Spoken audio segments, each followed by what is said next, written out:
ओम कृष्णाय वासुदेवाय हरये परमात्मने प्रणतः क्लेशनाशाय गोविंदाय नमो नमः। शास्त्रों में मकर संक्रांति को अंधेरे से उजाले की ओर बढ़ाने का प्रतीक माना गया है। मकर संक्रांति से सूर्य उत्तरायण होते हैं। धार्मिक मान्यताओं के अनुसार सूर्य का उत्तर दिशा में जाना एक शुभ संकेत माना जाता है। इसके बाद समस्त मांगलिक कार्य शुरू हो जाते हैं, ग्रहों की शुभता प्राप्त होती है। मकर संक्रांति पर स्नान, दान, खिचड़ी का भोग बनाने के अलावा पितरों का तर्पण करना सुख, सौभाग्य और समृद्धि लाता है।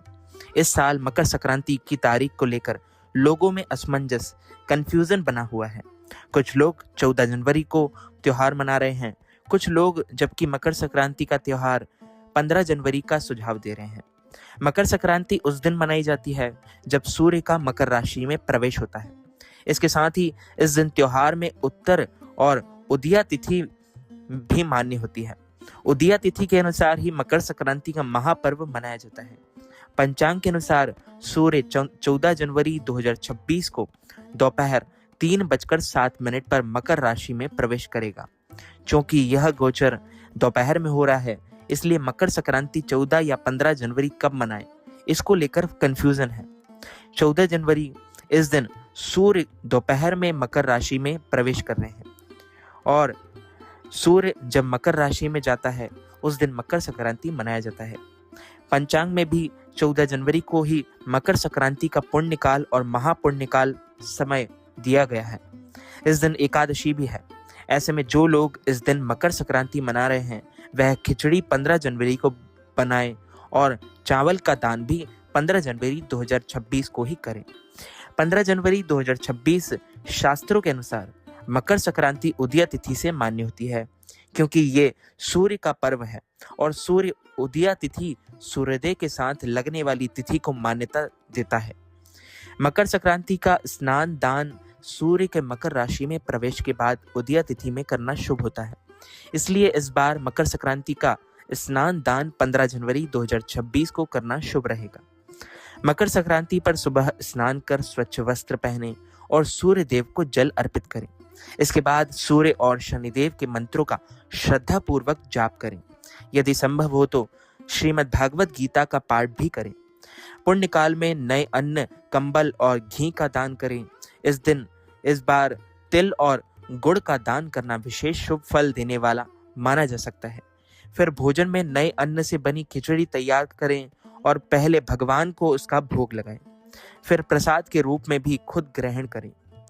मकर संक्रांति पर यदि आप राशि अनुसार दान करते हैं तो आपको शुभ फलों की प्राप्ति होती है।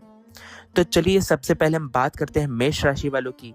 मकर संक्रांति के दिन तिल और गुड़ का दान करें और यदि मेष राशि वाले ये चीजें दान करते हैं तो उन्हें शुभ फलों की प्राप्ति होती है। अब हम बात करते हैं वृषभ राशि वालों की। काली उड़द की दाल का दान करना उत्तम होगा। मिथुन राशि वालों को चावल और घी का दान करें। कर्क राशि वाले चावल और काली दाल का दान करें। सिंह राशि वाले कंबल या वस्त्र का दान करें।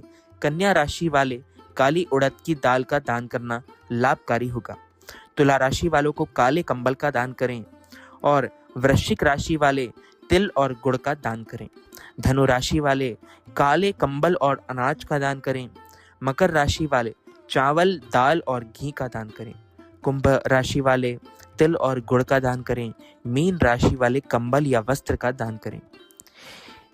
एक समय की बात है जब पृथ्वी लोक पर बब्रुवाहन नामक एक राजा हुआ करता था। उसके राज्य में किसी चीज की कमी नहीं थी।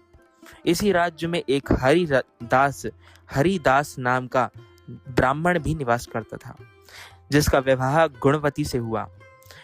वो बहुत ही धर्मवती और पतिव्रता महिला थी। गुणवती ने अपना पूरा जीवन सभी देवी देवताओं की उपासना में लगा दिया और वह सभी प्रकार के व्रत करती थी और दान धर्म भी किया करती थी।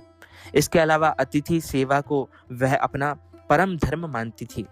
ऐसे ही ईश्वर की उपासना करते हुए वह वृद्ध हो गई। जब उसकी मृत्यु हुई तो धर्मराज के दूत उसे अपने साथ धर्मराजपुर ले गए। यमलोक में एक सुंदर सिंहासन पर यम धर्मराज विराजमान थे और उनके पास ही चित्रगुप्त भी बैठे थे। चित्रगुप्त जब धर्मराज को प्राणियों का लेखा जोखा सुना रहे थे, तभी यमदूत गुणवती को लेकर पहुंचे। गुणवती यमराज को देखकर थोड़ी भयभीत हुई और मुंह नीचे करके खड़ी हो गई।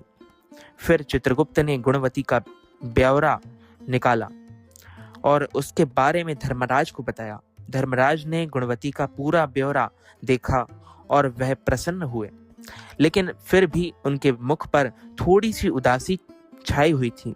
यह देखकर गुणवती ने पूछा, हे प्रभु, मैंने तो अपने जीवन काल में सारे सत्कर्म ही किए हैं, फिर भी आपने मुख उदासी छाई हुई है, इसका क्या कारण है? प्रभु, मुझसे क्या भूल हुई है? धर्मराज ने कहा, देवी, तुमने सभी देवी देवताओं के व्रत किए हैं, उपासना की है, लेकिन कभी भी तुमने मेरे नाम से कुछ पूजा या पाठ या दान नहीं किया। धर्मराज की बात सुनते ही गुणवती क्षमा याचना करने लगी और कहने लगी, हे प्रभु, मुझे आपकी उपासना के बारे में कुछ पता नहीं है, कृपा करके मुझे ऐसा उपाय बताइए प्रभु, जिससे सभी मनुष्य अपनी आपकी कृपा के पात्र बन सकें। मैं आपके सुख और मुख से आपकी भक्ति का मार्ग सुनना चाहती हूँ और मेरी कामना है कि मृत्युलोक पर वापस जाकर मैं आपकी भक्ति करूं और सभी लोगों को इस बारे में बताऊं।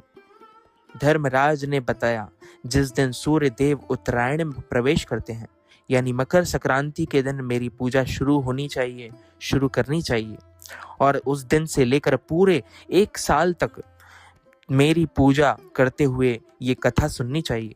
साथ ही मेरी पूजा करने वाले व्यक्ति को धर्म के इन 10 नियमों का पालन अवश्य करना चाहिए।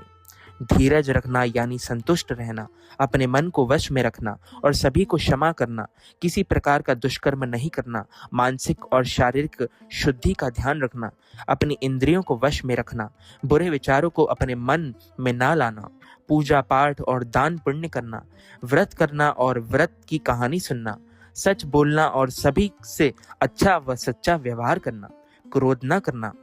धर्म के इन सभी लक्षणों का पालन करते हुए 1 साल तक मेरी कथा इन नियमों से सुने, दान पुण्य और परोपकार के काम करें और अगली मकर संक्रांति पर इस व्रत का उद्यापन करें। इसके बाद मेरी एक मूर्ति बनाकर विधि विधान से प्राण प्रतिष्ठा करवाकर हवन पूजन करें और साथ ही चित्रगुप्त की पूजा भी करें और काले तिल के लड्डू का भोग लगाएं और इसके बाद ब्राह्मण भोज करवाएं। वह बांस की टोकरी में 5 सेर अनाज का दान करें। साथ ही किसी जरूरतमंद को गद्दा, तकिया, कंबल, छप्पन, लोटा व वस्त्र आदि का दान करें। संभव हो तो गौदान भी कर सकते हैं। धर्मराज से व्रत की पूरी कथा सुनकर गुणवती ने पुनः धर्मराज से प्रार्थना की, हे प्रभु, मुझे फिर से मृत्युलोक में जाने दीजिए, जिससे मैं आपका व्रत कर सकूं, साथ ही इस व्रत का प्रचार भी लोगों में कर सकूं।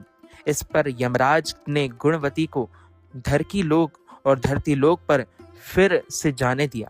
धरती लोक पर वापस आकर गुणवती ने धर्मराज द्वारा बताए गए व्रत के बारे में अपने पतिदेव को बताया।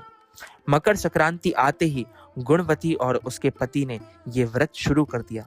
इसी व्रत के प्रभाव से उन पर धर्मराज की कृपा दृष्टि हुई और उन्हें मोक्ष गति की प्राप्ति हुई। बोलिए श्री लक्ष्मी नारायण भगवान की जय, श्री राधा रमण लाल की जय, श्याम सुंदर श्री यमुने महारानी की जय, जगत गुरु श्री वल्लभाधीश की जय, श्री गोसाई जी परम दयाल की जय, श्री गुरुदेव की जय, रजरानी की जय, रसरानी की जय, श्री राधिका रानी की जय, श्याम सुंदर श्री यमुने महारानी की जय, सब संतन की जय, सब भक्तन की जय, समस्त ब्रजवासीन की जय। जय जय श्री राधे, जय जय श्री राधे। तो मित्रों, भक्तजनों, माताओं, बहनों, यदि आप मकर संक्रांति के दिन ब्राह्मणों को फलाहार करवाना चाहते हैं, जैसे अन्न दान, वस्त्र दान, गौदान, तिल दान या किसी भी प्रकार के अन्न का दान, वस्त्र दान करना चाहते हैं, तो स्क्रीन पर दिख रहे QR कोड पर स्कैन करके नगद धनराशि प्रदान करके मकर संक्रांति का संपूर्ण पुण्य लाभ प्राप्त कर सकते हैं। इस वीडियो को ज़्यादा से ज़्यादा लोगों तक शेयर कीजिएगा, लाइक कीजिएगा, कमेंट कीजिएगा और चैनल को सब्सक्राइब करके बेल आइकन को भी ऑन ज़रूर कर लीजिए। आपको और आपके पूरे परिवार को सादर जय श्री कृष्ण, सादर धन्यवाद।